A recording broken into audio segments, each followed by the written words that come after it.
इस लिहाज से इमरान खान को अवाम मज़लूम नहीं मानने को तैयार होगी, बल्कि उनकी हिम्मत की दाद देंगी कि इतना कुछ सहने के बावजूद। देखिए नेल्सन मंडेला भी तो 26-27 साल रहा ना जेल के अंदर, क्या बिगाड़ लिया किसी ने उनका। तो ये होता है कि हिम्मत हो इंसान के अंदर, जो मैं समझता हूँ कि है इमरान खान में, तो कोई फ़र्क नहीं पड़ने वाला। 2-4 महीने और 2-4 साल और रख लेंगे तो क्या हो जाएगा, कुछ नहीं होने वाला, क्योंकि आखिर में उनको हार माननी पड़ेगी। चाहे वो कोई फ़ौजी जनरल हों या कोई सियासतदान हों, जिनके भी जहन में ये कीड़े जो अभी पक रहे हैं ना, मुझे लगता है कि वो एक न दिन उनको एहसास होगा और अवाम के सड़कों पे आने की देर है। मेरे ख़्याल में अब वो हालात आना शुरू हो गए हैं। कभी-कभी होता है ना, एक चिंगारी की ज़रूरत होती है। अभी वो बिजली के बिल जलाने से जो सिलसिला शुरू हुआ है, इनसे गलती हुई कि उन्होंने सोचा कि उसको जेल के अंदर बंद कर देंगे, माफ़िया मांगेंगे इमरान खान और बोलेंगे मुझे भेज दो, लंदन भेज दो या दुबई भेज दो या सऊदी अरेबिया भेज दो। तो वो तो हुआ नहीं और ना ही वो होने वाला है। तो ये उससे उनकी इमरान खान की जो शख्सियत है ना, उसमें जो पुख्तगी है ज़हनी तौर पे भी और जिस्मानी तौर पे भी, वो मेरी नज़र में बिल्कुल यहाँ है। अस्सलाम वालेकुम। आज 3 मौज़ूआत के ऊपर बात होगी और मेरा साथ देंगे अब्दुल रईस। अस्सलाम वालेकुम। वालेकुम अस्सलाम। बहुत शुक्रिया आपके टाइम का। नहीं, कोई बात नहीं। सबसे पहले अदलिया के हवाले से बात करें तो मायूसी है, जिसको गुनाह कहते हैं। उमर अता बंदयाल साहब से जो उम्मीदें थी वैसे हुआ नहीं। बाकी जज जो हैं पेट ख़राब हो जाते हैं। आज भी जज साहब ने समाअत की, लेकिन इमरान खान की कल समाअत करनी थी साइफ़र में, तो वो कह रहे हैं हो सकता है कल मैं ना आऊँ। तो क्या कहेंगे अदलिया के हवाले से? अदलिया का जो अब तक जो परफॉर्मेंस रहा है वो बहुत ही मायूस कुन रहा है। बाज़ औक़ात उन्होंने अच्छे जब फ़ैसले किए भी, तो बाद में उनको प्रेशर पड़ा या जो भी आप कह लें, उसके नतीजे में उनको नताइज जो हैं वो फिर वो बदल गए। तो अब तक तो जो रहा है मेरी नज़र में अदलिया का किरदार वो कुछ काबिले तारीफ़ नहीं है। लेकिन आइंदा उम्मीद की जा सकती है, नए चीफ़ आ रहे हैं चीफ़ जस्टिस साहब, तो फ़ाइज़ ईसा साहब, तवक्को तो की जा सकती है, क्योंकि इनका जो है बैकग्राउंड आपको मालूम ही है कि बलूचिस्तान से है और इनकी फ़ैमिली का ताल्लुक़ भी जो है पाकिस्तान बनाने में किरदार उनका रहा उनके, और ख़ुद वकील भी रहे और जज भी हैं और मिसिंग पर्सन्स के हवाले से ख़ुसूसन इनका जो है बहुत ही उन्होंने तवज्जो दी। और तवक्को की जा सकती है कि अब जो इस वक्त जो लोग जो मिसिंग हैं, जिनमें सर फ़हरिस्त अगर आप चाहें तो इमरान खान को भी मिसिंग पर्सन कह सकते हैं, क्योंकि ना तो किसी को उनसे मिलने की इजाज़त है और जिन हालात में वो जेल के अंदर हैं। उसके अलावा कई दीगर किरदार हैं, शीरी मज़ारी साहिबा हैं, फिर क्या नाम है, राशिद यास्मीन साहिबा हैं, असद उमर, शाह महमूद कुरैशी, सनम बलोच, बिल्कुल, खदीजा शाह, बेशुमार नाम हैं। तो आपको लगता है कि ये जो पीटीआई के मिसिंग पर्सन हैं और जिन मिसिंग पर्सन्स की काजी फ़ाइज़ ईसा बलोचिस्तान के लोगों की बात करते थे, इन मिसिंग पर्सन जिसमें इमरान रियाज भी शामिल हैं, उनकी भी बात करनी चाहिए? यकीनन करनी चाहिए। देखिए, जब आप उस ओहदे पे पहुँचते हैं, जो एक अल्लाह की नेमत है एक आपके लिए, और उसके साथ साथ एक इम्तिहान भी होता है। इम्तिहान इस लिहाज से कि आपको जब आप हल्फ़ उठाते हैं कि मैं अदल और इंसाफ़ करूँगा, तो फिर उसकी आपको जो है पासदारी भी करना आप पे लाजिम हो जाता है। तो उमर अता बंदयाल साहब से काजी फ़ाइज़ ईसा के साथ आपकी उम्मीदें और वाबस्तगी ज़्यादा है कि वो बेहतर काम करेंगे, क्योंकि दबंग से आदमी हैं, बलोची हैं? बिल्कुल, और उनके पस मंज़र को देखते हुए ये तवक्को की जा सकती है कि इंशाअल्लाह वो बेहतर जज साबित होंगे, चीफ़ जस्टिस साबित होंगे। लेकिन ये आने वाला वक्त बताएगा वो दबंग फ़ैसले को लेते हैं या नहीं, या प्रेशर के नीचे आ जाते हैं। लेकिन उम्मीद तो की जा सकती है कि इंशाअल्लाह हालात बेहतर होंगे। आपकी बातों से महसूस होता है, मुझे बू आती है इस बात की कि आप इमरान खान को पसंद करते हैं। क्यों? इमरान खान को अगर मैं दिल पे हाथ रख के कहूँ तो मैं कह सकता हूँ कि मेरी कोई वो ज़ाती वो नहीं है, यानी वाबस्तगी पीटीआई से या किसी भी पार्टी से। उस लिहाज से इमरान खान को यानी long before he became a politician मैं उनका मद्दाह रहा हूँ। क्रिकेट में मुझे दिलचस्पी बिल्कुल नहीं है, लेकिन चूँकि उन्होंने नाम पाकिस्तान को दिया क्रिकेट के हवाले से, फिर शौकत खानम के हवाले से जो उन्होंने वो किया। मेरा भी उसमें एक शो एक ज़माने में BBC पे आया, तो उसमें मैं इमरान खान के लिए ही उन्होंने बोला था प्राइज़ क्या होनी, किस चैरिटी को दोगे, तो मैंने इमरान खान का नाम लिया था। तो और उसके अलावा शख्सियत जो है ना इमरान खान की, यानी मुझे ये लगता है कि जो अंदर से वो बाहर भी वही उनका मतलब नज़र आता है, दो अलग शख्सियात नहीं हैं।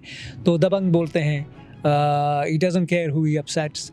और यूनाइटेड नेशंस में जो उनकी जो तकरीर थी बग़ैर किसी पर्ची के, और किसी भी मौजू पे बात कर सकते हैं। तो मैं as a man, as a human being, उनकी एक मेरे दिल में जो मेरा ख़्याल है, या मैं गलत भी हो सकता हूँ, लेकिन जहाँ तक मैं समझ में आता है कि he is an honest man, is a decent man. अगर वो ऑनेस्ट हैं, डिसेंट मैन हैं, आपके दिल में उनकी कदर है, तो वो तो अटक जेल में है जिसका शटर लोहे का लगा है। बिल्कुल, और देखिए ना, वो शटर जो लोहे का लगा था वो भी उड़ गया ये भी एक अजीब सा वाक़या है। लेकिन उस शख्स में मेरे ख़्याल में जो ये इनसे गलती हुई कि उन्होंने सोचा कि उसको जेल के अंदर बंद कर देंगे, माफ़िया मांगेंगे इमरान खान और बोलेंगे मुझे भेज दो, लंदन भेज दो, या दुबई भेज दो, या सऊदी अरेबिया भेज दो।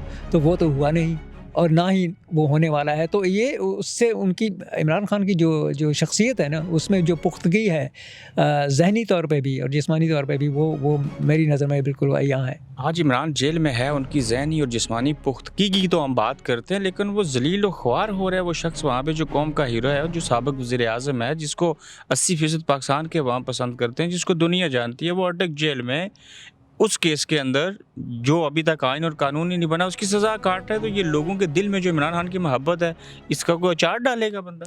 मेरे ख़्याल में आवाम जो है ना बेदार हो चुकी है, आवाम को दिखाई दे रहा है। और कभी-कभी ये होता है कि वक्त थोड़ा लगता है, और अल्लाह ने शायद अभी इम्तिहान, इमरान खान को इम्तिहान लेना है कुछ और। लेकिन ये आप देखें, इतना कुछ हो जाने के बावजूद, अगरचे आवाम सड़कों पे नहीं है, लेकिन आप सोशल मीडिया पर, और जहाँ है भी वहाँ पे भी वो पाकिस्तानी TV वगैरह तो दिखा नहीं सकते। तो ये कहना मेरे ख़्याल में गलत है कि आवाम इमरान खान के लिए उठ के बाहर नहीं आ रहे हैं। उसके अलावा अगर आप सोशल मीडिया पे देखें तो यानी उनके जो यंग जनरेशन है, I mean the man is in his 70s, लेकिन इसके बावजूद वो उनको फॉलोइंग जो है वो दिन ब दिन मैं समझता हूँ कि बढ़ती चली जा रही है। यानी कि इमरान खान दाढ़ी रख के बाहर निकले तो मजलूम, दाढ़ी के बगैर आए तो दलेर। ये मेरे ख्याल में इनकी क़यास आराइयाँ हैं, मेक्स नो डिफरेंस वो दाढ़ी रखे ना रखे।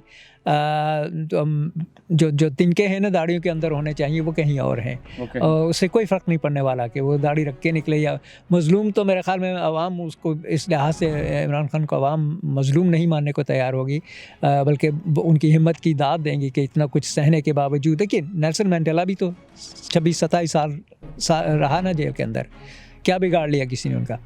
तो ये होता है कि हिम्मत हो इंसान के अंदर, जो मैं समझता हूँ कि है इमरान खान में, तो कोई फ़र्क नहीं पड़ने वाला। 2-4 महीने और 2-4 साल और रख लेंगे तो क्या हो जाएगा?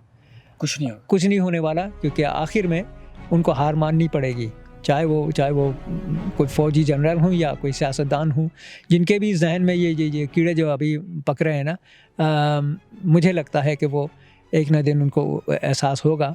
और आवाम के सड़कों पे आने की देर है, और देर मेरे ख़्याल में अब वो हालात आना शुरू हो गए हैं। कभी-कभी होता है ना, एक चिंगारी की ज़रूरत होती है। अभी वो बिजली के बिल जलाने से जो सिलसिला शुरू हुआ है, अब गैस का भी सुना है कि वो प्राइसेस बढ़ रही हैं, तो कहीं ना कहीं से वो एक शोला जो है वो निकलेगा और फिर आग फैल जाएगी।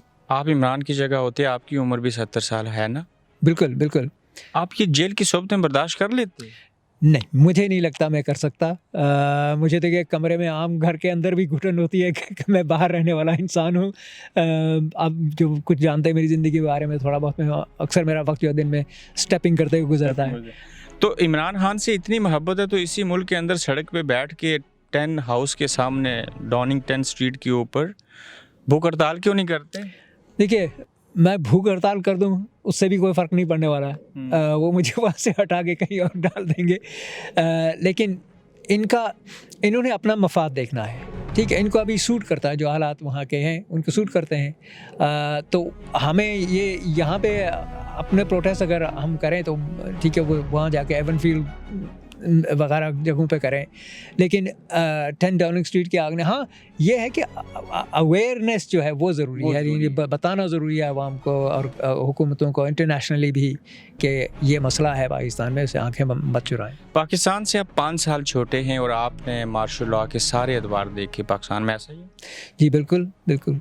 अभी फिर से कहा जा रहा है कि पाकिस्तान के अंदर ये सियासतदान जो हैं वो अच्छे नहीं हैं, वो गंदे लोग हैं, ये बिरयानी बेच के बिरयानी देकर लोगों से वोट ले लेते हैं, तो लिहाजा फ़ौज अच्छी और मार्शल लॉ आ जाए।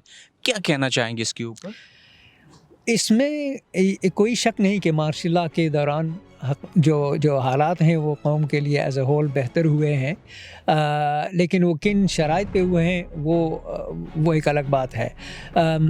वो इसलिए कि डंडा चला है, जब डंडा चलता है तो फिर ये जो करप्शन की बात होती है, जो कीमतें बढ़ा लेते हैं, जिसका जी करता है वो उनको ज़रा उनको खौफ खुदा उनके दिल में आ जाता है। पाकिस्तानी कौम के लिए डंडा पीर, मैं समझता हूँ कि डंडा एक हद तक काम कर सकता है ना, लेकिन जब आपके उस डंडे के साथ साथ जब आपकी आवाज़ भी दबा दी जाए, इंसानी हुकूक की पामाली हो जाए, तो फिर वो डंडा फिर बेकार हो जाता है आखिर में। क्या पाकिस्तान के अवाम मार्शल लॉ को, डिक्टेटरशिप को, अगर वो आ जाए फ़ौज इक़्तिदार में, तो कबूल कर सकते हैं? आज के दौर में मुझे नहीं लगता, आज से 20 साल पहले, 50-60 साल पहले, क्योंकि वो ज़माना सबसे बड़ी चीज़ है ना, ये मीडिया का दौर है, लोगों में अवेयरनेस आ चुकी है, और फिर पाकिस्तान की जो पॉपुलेशन है वो ज़्यादातर जो अंडर 40 अंडर 35 आप समझ लें हैं, नौजवान हैं, वो तबका, वो पढ़े लिखे हैं, वो उनमें अवेयरनेस है, तो दे वोंट बाय दिस कि मार्शल लॉ लगेगा और सब कुछ ठीक हो जाएगा। अब उनको अपनी आवाज़, क्योंकि उनकी जब तक उनकी आवाज़ आप नहीं दबाएंगे तब तक वो बर्दाश्त कर लेंगे, जब आप उनकी आवाज़ दबाने की कोशिश करेंगे तो फिर वो लोग जो है वो उसको कबूल नहीं करेंगे। बहुत शुक्रिया आपके टाइम। थैंक यू, शुक्रिया। आप देख रहे हैं गोरखधंधा अब्रार कुरैशी के साथ।